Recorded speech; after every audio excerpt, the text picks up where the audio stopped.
Nosso assunto agora é propaganda eleitoral e informações ao eleitor. Essas informações ao eleitor no sentido, né, de alertá-los aí para a quantidade aí né, de informação que a gente pode passar para o eleitor, quer dizer, é uma pauta boa aí.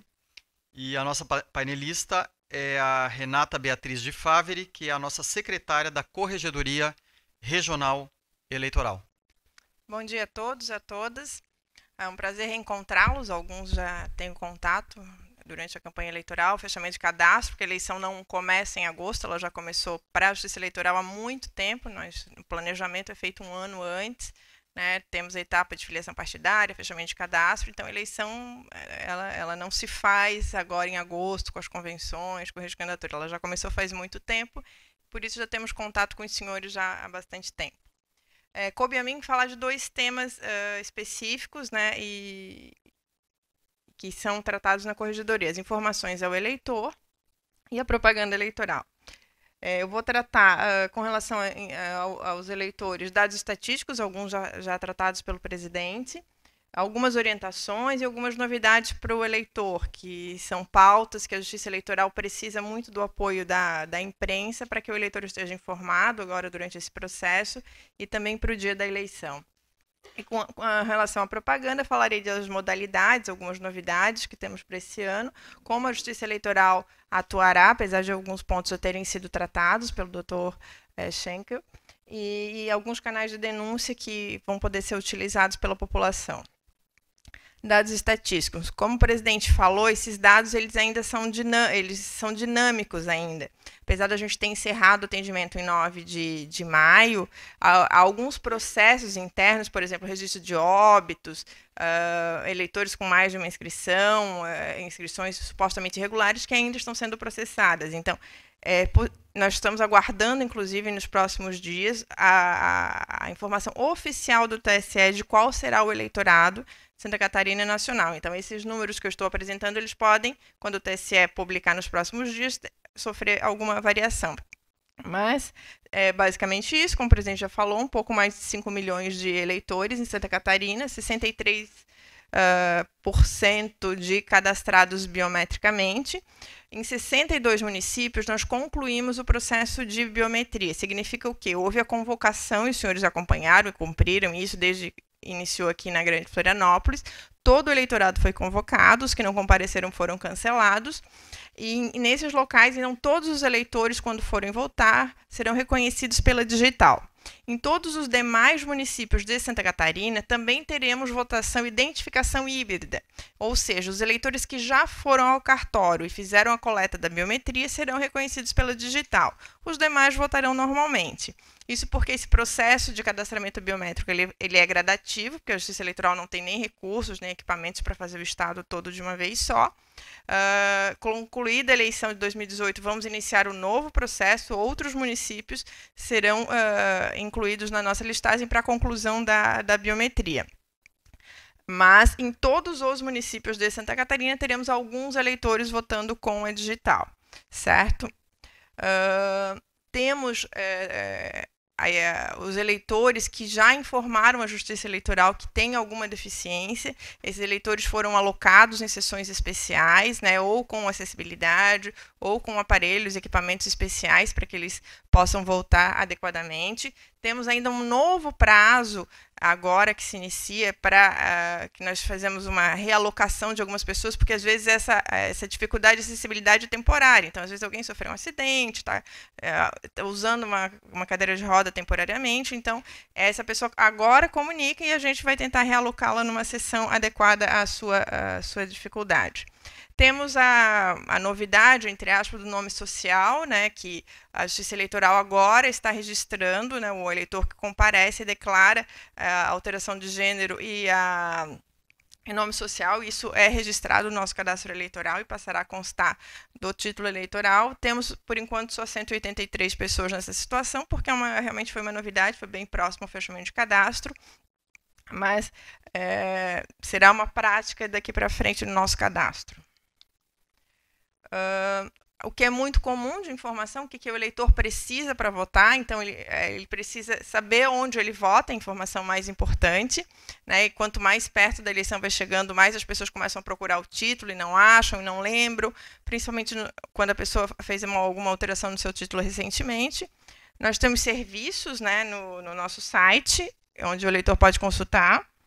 E temos também o e-título, que é o aplicativo em que o eleitor pode baixar os dados do seu título eleitoral, né, e utilizar ali. Ele vai ter todas as informações de onde vota, do seu local e seus dados, né. A Patrícia, mais tarde, vai detalhar um pouco mais esse aplicativo, mas ele já está disponível, né, para todos os eleitores. O eleitor que já fez biometria, aparece inclusive a foto e vai poder utilizar como um documento.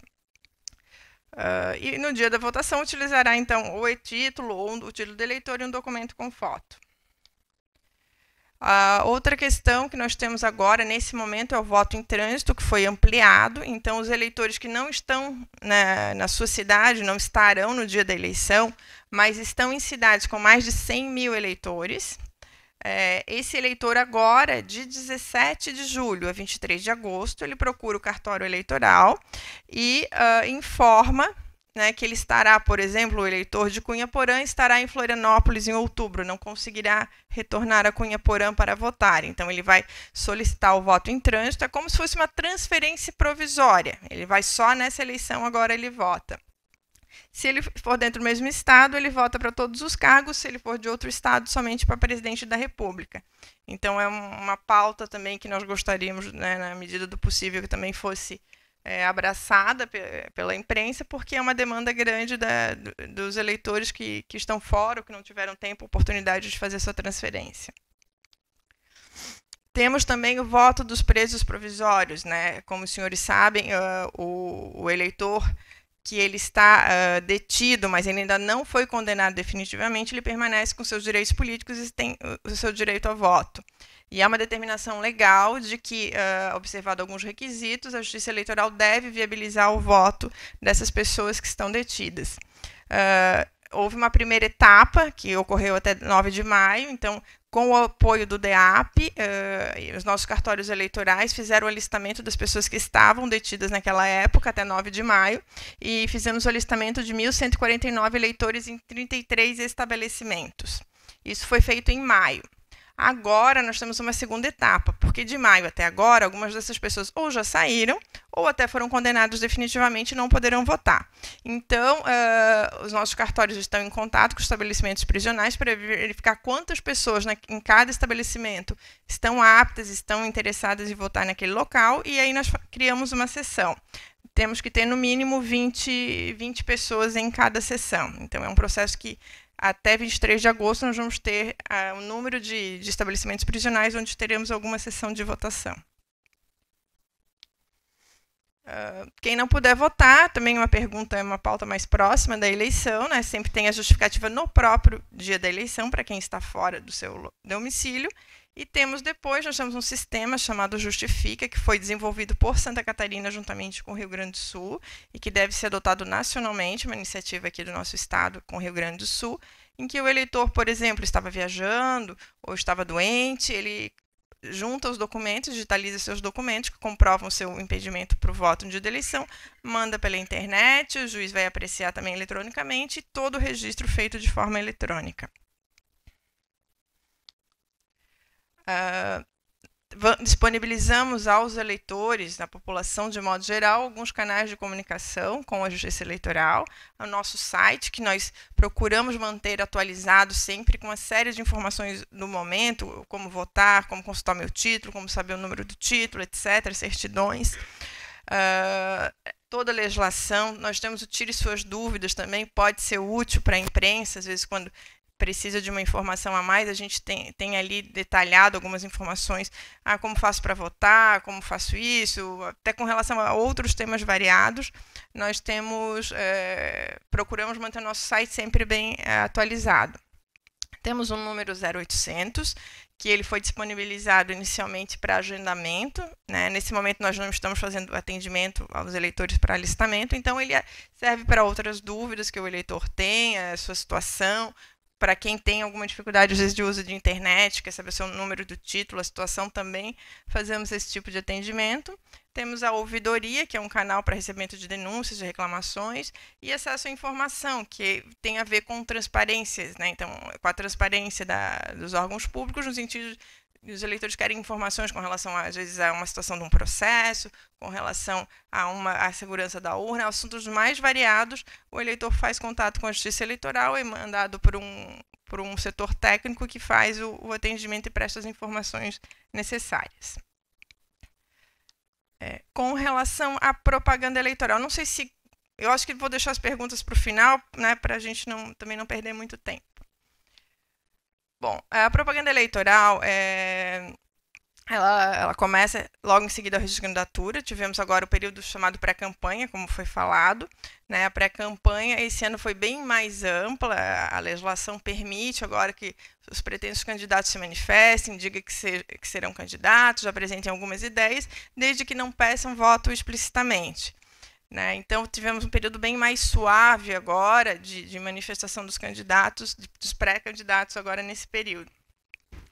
E temos as modalidades, as tradicionais e algumas novidades para a eleição.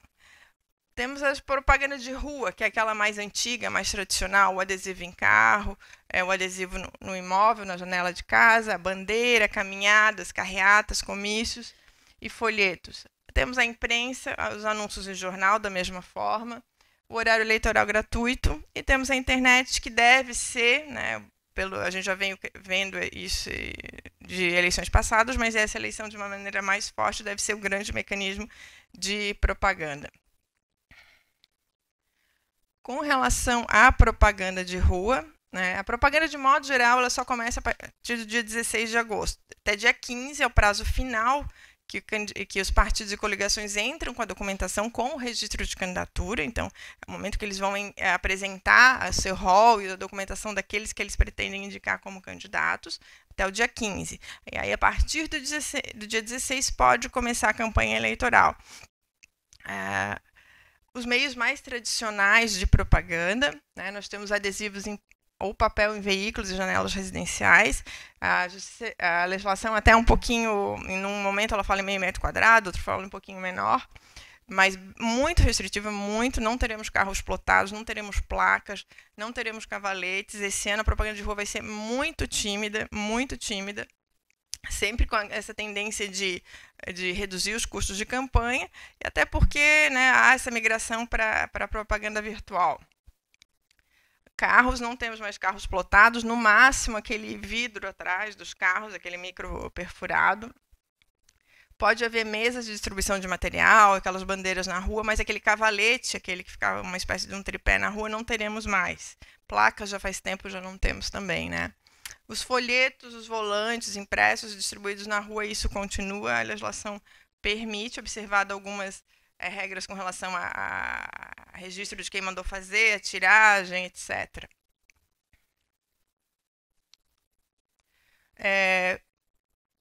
O carro de som ele não será mais permitido, né? Era um meio de propaganda bem comum no interior, ele só vai poder ser utilizado junto a comícios ou carreatas, né?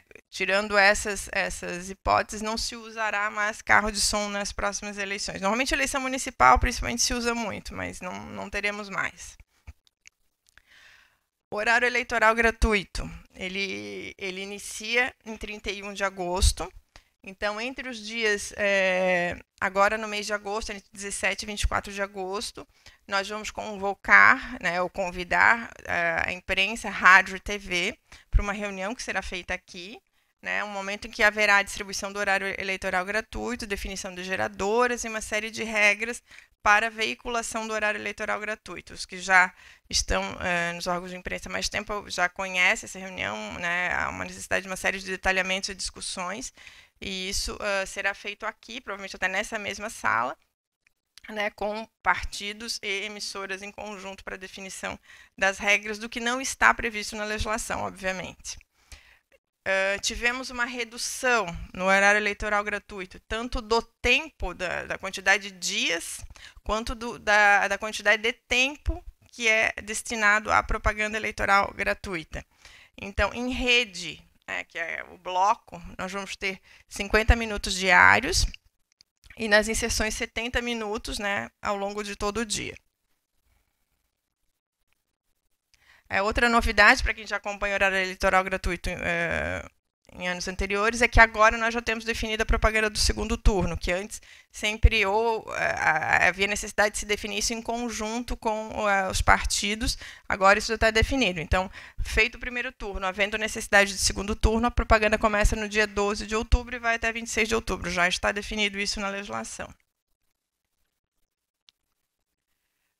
Como eu falei, então, nós vamos ter a distribuição do tempo nessa reunião que vai ser feita aqui, porque nós precisamos, a Justiça Eleitoral precisa aguardar entrar o registro de candidatura para verificar quem são as coligações e candidatos, principalmente coligações e partidos, para que possa se fazer a divisão do tempo. Então, o tempo destinado ao horário eleitoral gratuito, 10 minutos, desculpe, 10% do tempo. Ele é dividido de maneira igualitária entre todos os concorrentes. Concorrentes, no caso, partidos e coligação. A distribuição do tempo é sempre feita para o partido e coligação, não para candidato. Quem distribui o tempo para candidato é o partido e coligação. Por isso, vocês observam, por exemplo, principalmente nos cargos de deputado, que alguns deputados às vezes têm muito mais tempo do que outros. Isso, às vezes, até é uma queixa comum, a gente recebe aqui no tribunal, meu partido ou dentro da coligação não estou tendo tempo no horário eleitoral gratuito. É uma questão que a Justiça Eleitoral não intervém. Isso compete a cada partido, coligação, dentro das suas estratégias de campanha, distribuir o tempo aos candidatos que indicou. E 90% do tempo ele é proporcional à bancada da Câmara dos Deputados. Então, no caso da majoritária, se a coligação tem mais de 6 partidos, se considera o número de deputados dos 6 maiores partidos. No caso da proporcional, a soma de todos. Então, esse também é como os senhores sabem, um dos fatores que motiva a realização de coligações ou não. Não vou falar aqui do detalhamento das regras, as regras técnicas do horário eleitoral gratuito, até porque teremos uma reunião específica sobre isso, né? Isso interessa especificamente aos que transmitirão. Então, só destacando que no horário eleitoral gratuito, a responsabilidade do emissor é receber o material nos prazos legais que vão ser acordados nessa reunião, verificar se esse material que ele recebeu está íntegro, se está de acordo com o plano de mídia, o tempo, a ordem, e cumprir ordens judiciais, né? Isso até foi perguntado de certa forma na palestra anterior. Então, no horário eleitoral gratuito não existe censura prévia. Então, o material que o partido entrega na emissora, nunca ele é validado anteriormente pela Justiça Eleitoral. A Justiça Eleitoral não assiste programa eleitoral gratuito antes de chegar na emissora. Da mesma forma, a emissora vai transmitir, observados os tempos, o que ela receber do partido da coligação. Se esse material contiver algum conteúdo que ele for irregular por qualquer motivo, isso vai ser certamente objeto de uma representação aqui na Justiça Eleitoral. E muito rapidamente, como o doutor falou antes, esse material ele ou será substituído por outro, que nós temos o direito de resposta. Então, quando um candidato vai ao horário eleitoral gratuito, ele ou ofende ou ele divulga uma informação inverídica, imediatamente os adversários ingressam com uma representação aqui no tribunal que muito rapidamente é julgada, e aquele material ou ele é substituído, ou a coligação, o partido pode perder um tempo conforme a situação, ou ele pode ser obrigado a ceder do seu tempo um período para direito de resposta. Então, como regra, a Justiça Eleitoral ela vai atuar no horário eleitoral gratuito por provocação. E essa provocação ela é imediata. Assim, os partidos eles se organizam, eles têm equipes que acompanham o horário eleitoral gratuito, e às vezes o horário entrou ao meio-dia, no final da tarde eles já ingressaram para impedir que aquele material seja reproduzido no horário da noite, por exemplo. Então, e aí, esse controle é feito pelos próprios partidos entre si, porque eles têm essa, como o doutor Amaral comentou, se um chama o outro de feio, o outro que vai se sentir ofendido ou não. A Justiça Eleitoral não tem como dizer se aquilo é ofensivo ou não. Inclusive, há várias decisões no sentido de que, se for uma crítica meramente política, não tem problema nenhum. O que não pode é a crítica ser ofensiva ou o fato ser sabidamente inverídico. Então, isso é muito delicado, é muito difícil dizer os limites, né, como já foi dito anteriormente, porque o modo como a informação é passada, ou o que é dito, alguns se sentem ofendidos com aquela informação e outros não. Então, esse controle do que é veiculado no horário eleitoral gratuito acaba sendo feito pelos próprios partidos, né, entre si, no sentido de verificar se aquela informação afeta a disputa, se ela é inverídica, se ela é incorreta. Na imprensa escrita, a regra basicamente ficou o que era, né? É possível ao partido coligação comprar aqueles anúncios, até 10 por candidato por veículo durante toda a eleição. Na veiculação de notícias, né, é possível, na imprensa escrita, a divulgação de opinião favorável, a crítica ao candidato, sempre, obviamente, né, dentro do razoável. Então, é fato, e a gente já viu isso em eleições passadas, às vezes de um jornal, principalmente no interior, jornais pequenos, que às vezes é de uma família ou apoia um candidato e começa a fazer uma campanha muito forte com relação àquele candidato. Aí, isso sim pode ser um objeto de uma ação da Justiça Eleitoral. Então, embora se permita a opinião favorável, uma crítica de natureza jornalística, os excessos serão punidos, sempre serão apurados e serão punidos. Então, a gente já teve casos no passado, não recente, há tempos, de o jornal foi criado um ano antes da eleição e fechado 6 meses depois. Então, que foi feito para ser um veículo de propaganda de apoio a um determinado candidato. E aí, nessa situação de excesso, obviamente, a Justiça Eleitoral pode atuar, vai verificar, vai analisar, mas, como regra geral, pode haver, sim, um comentário, uma crítica de um comentarista em jornal, na imprensa escrita. Agora, a programação de rádio e televisão é um pouquinho mais delicado, né? E os senhores que trabalham com isso sabem da dificuldade, né, de às vezes acertar o tom, de noticiar, às vezes, um fato que envolve um deputado, um pretenso candidato. De fato, em emissora de rádio e televisão, a legislação é bem mais restrita sobre o que pode e o que não pode. Se o candidato, por exemplo, é apresentador, ele já tem que se afastar. Se há um nome do programa com o nome de um suposto candidato, já tem que mudar o nome do programa.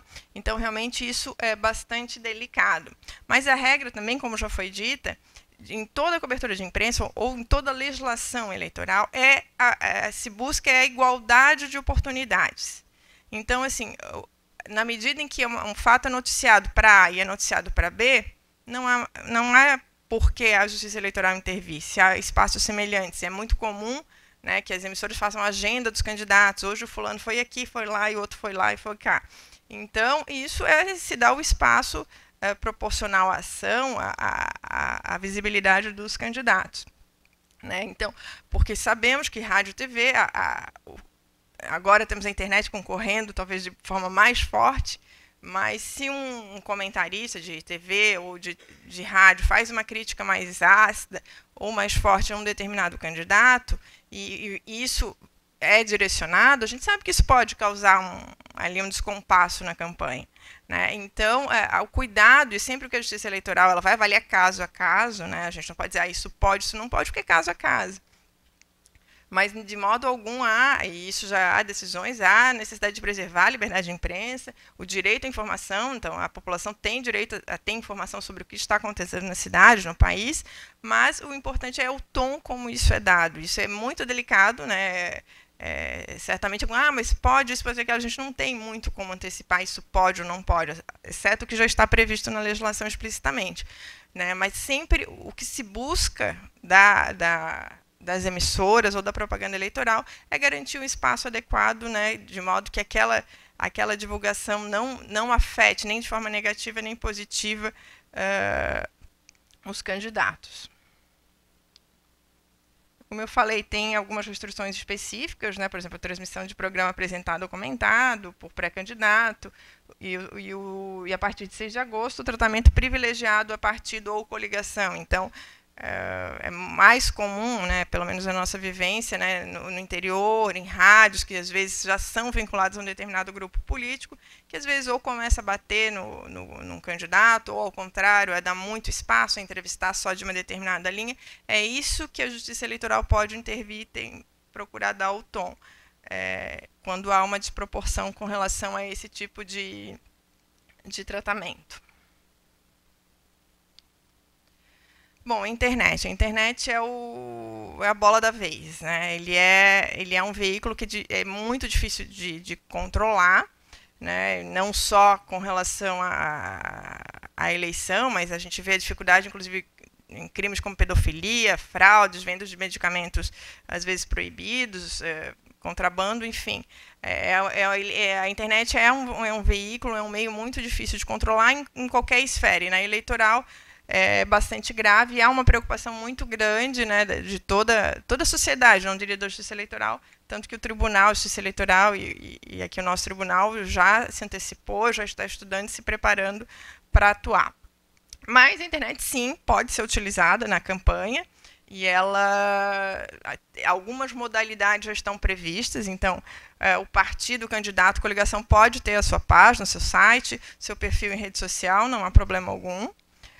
Pode ter blog, pode haver sítios de mensagens instantâneas entre candidatos, pode também, e-mails para o eleitor, eles podem ser mandados, desde que com aquela opção de descadastramento. Então, não é proibido mandar e-mail para o eleitor, mas o eleitor tem a opção de se cadastrar como de qualquer outro anúncio que normalmente a gente recebe.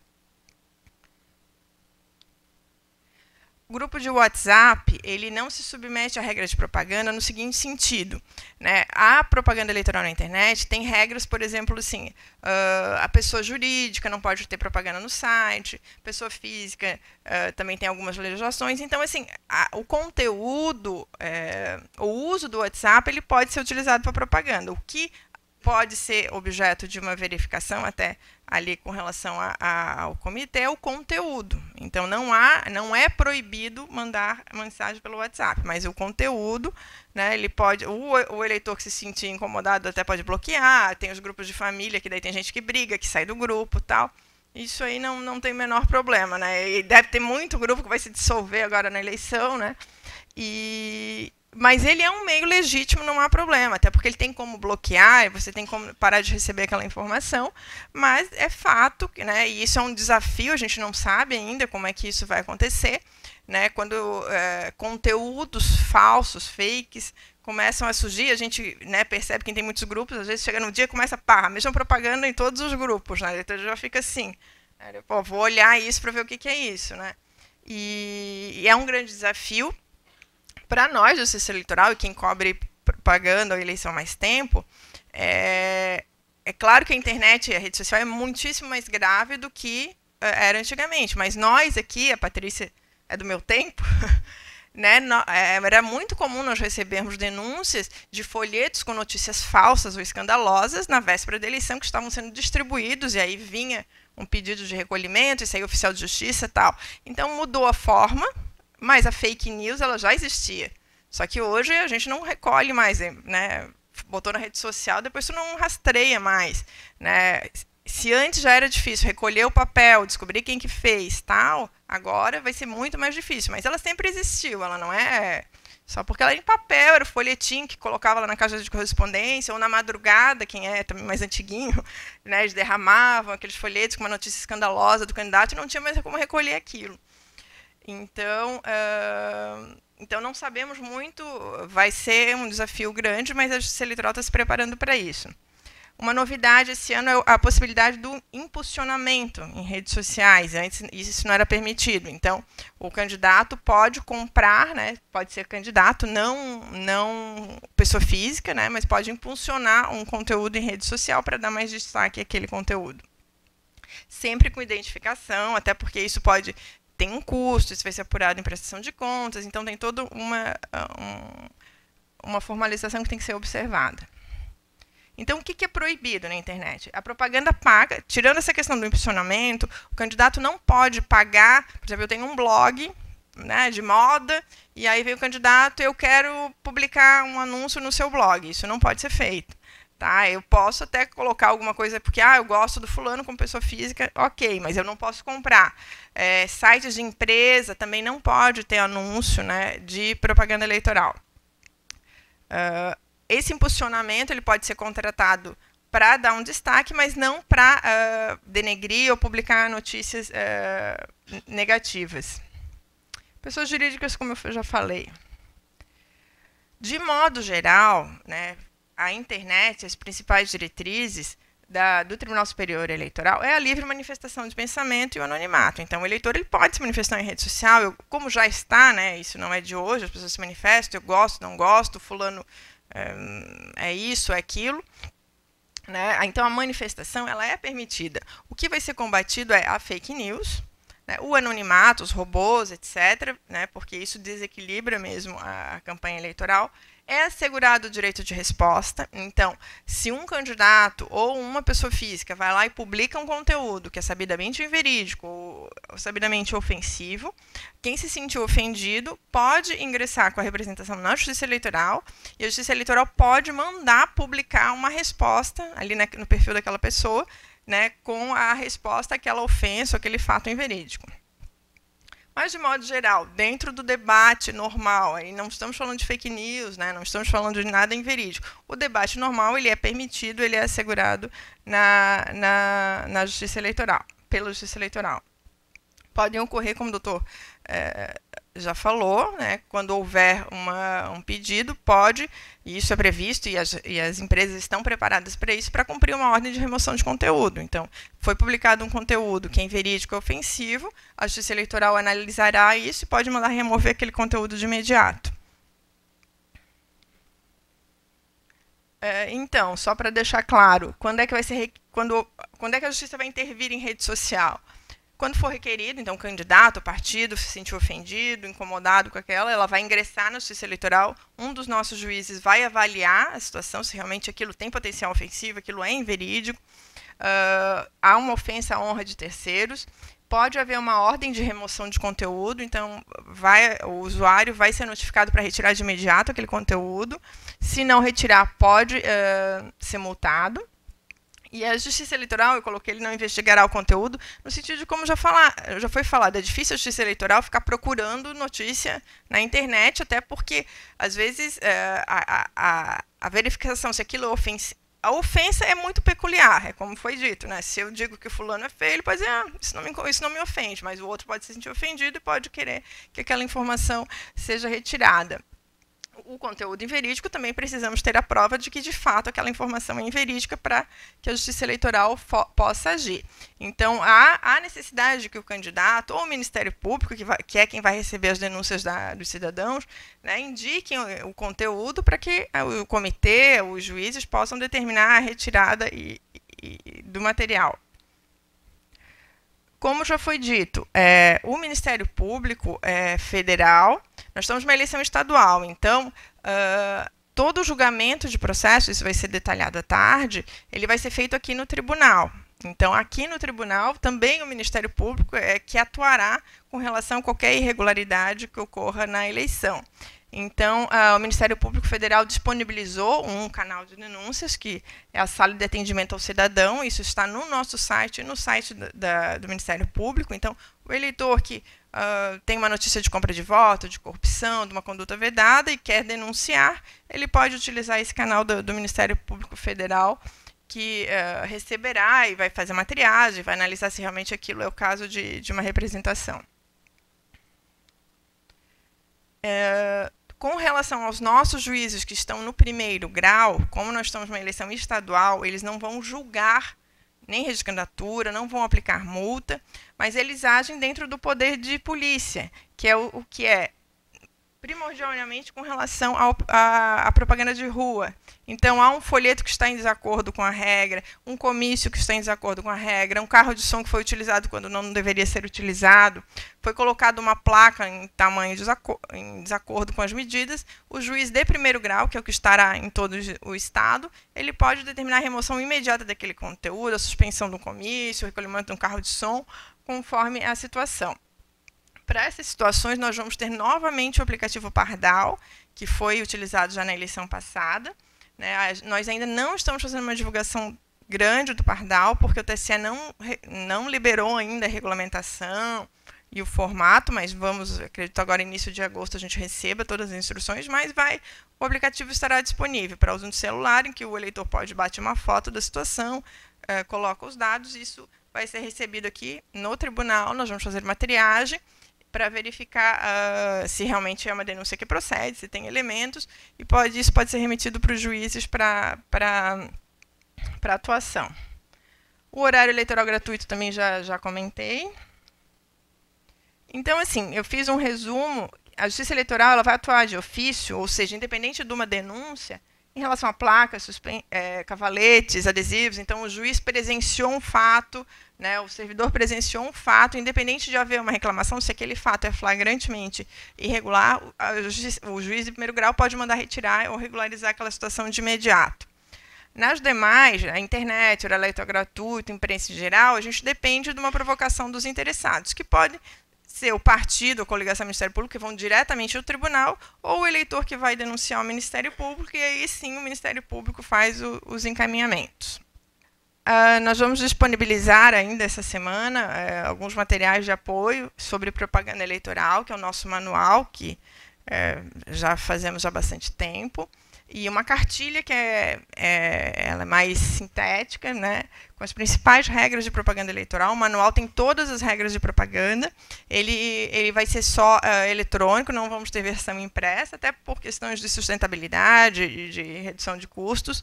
Então, acredito que esta semana já esteja disponível, os senhores serão informados também. Então, é um material produzido aqui no tribunal, pela corregedoria, em que todas as regras de propaganda são tratadas de uma maneira mais objetiva, de forma a facilitar o entendimento de todos os interessados no assunto.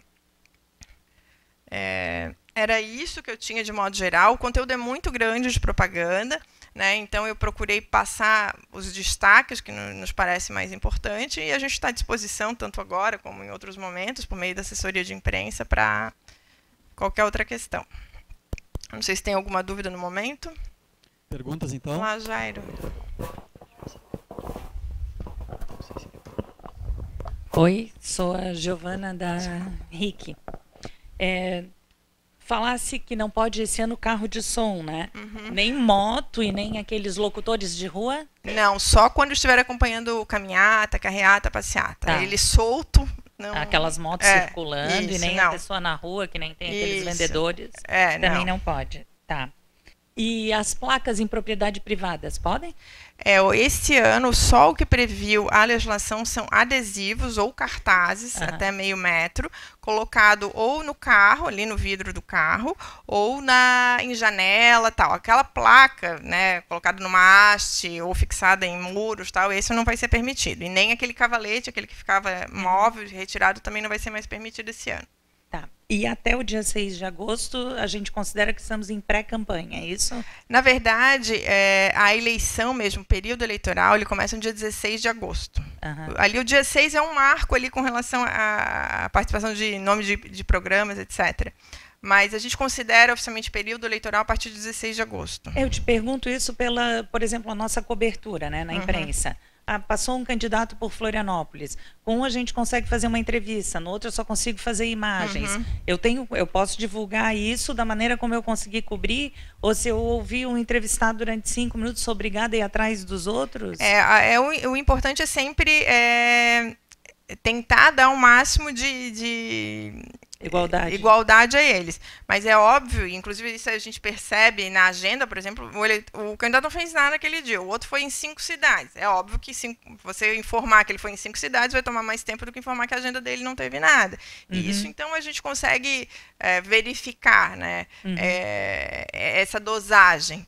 Então, isso é muito bom senso, né? Se o candidato ele só passou pela cidade e ficou meia hora, não tem como você fazer uma cobertura maior do que aquele que ficou um dia inteiro, que foi em 3 lugares diferentes. Tal. Né? É sempre bom senso com relação a isso. Tá, ok. Obrigada. De não colocar aquele candidato no ar. Como ele deve tratar depois a isonomia, depois daquela visita, se ele pode debater com o candidato propostas e como ele faz depois a isonomia a partir daquele momento, se ele tem um prazo para fazer daquilo ou não. E com relação principalmente aos candidatos que ocupam cargos legislativos, que não se descompatibilizam dos cargos, outros assuntos que não estão relacionados com a campanha podem ser abordados.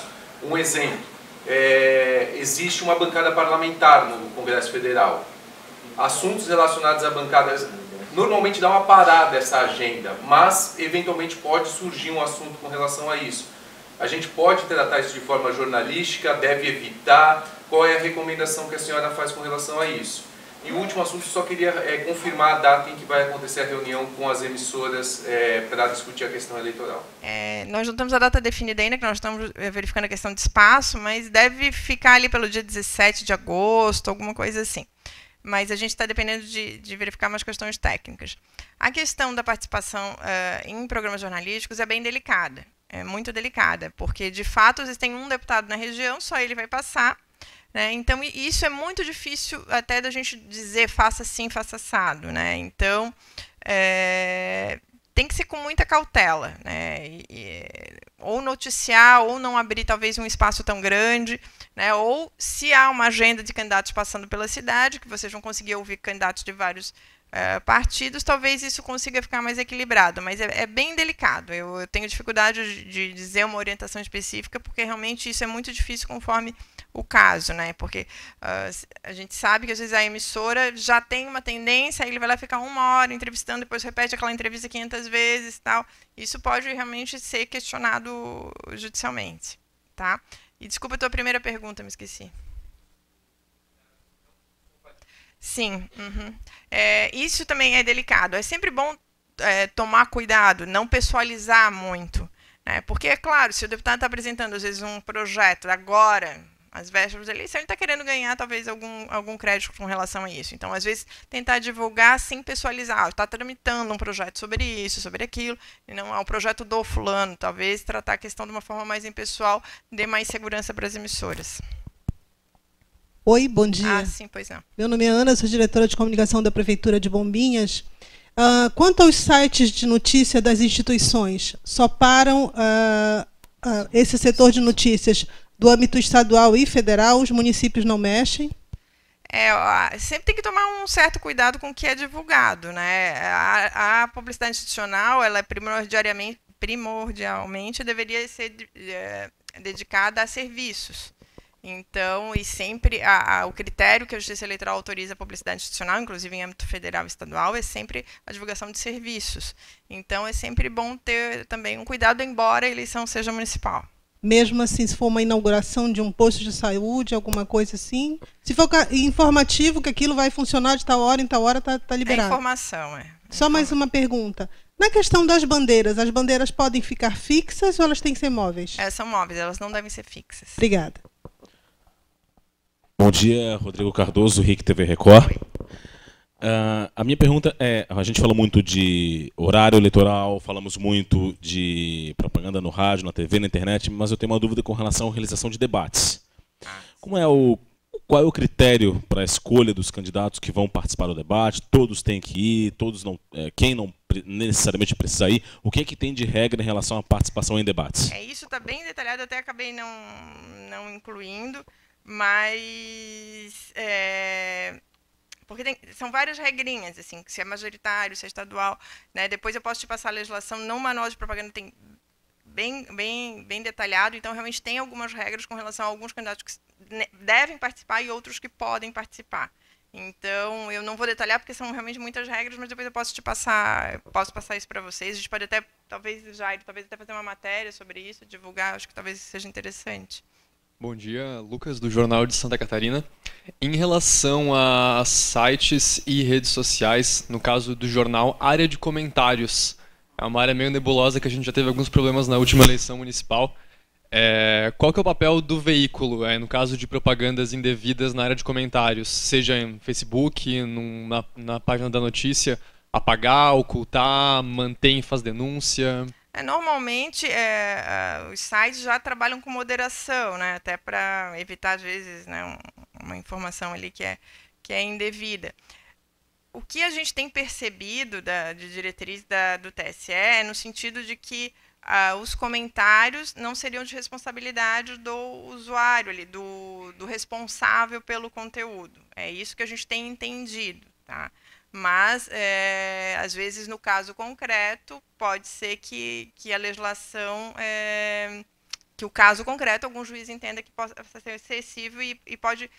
Normalmente, a diretriz do TSE, a primeira da legislação, é mandar retirar o conteúdo, remover o conteúdo.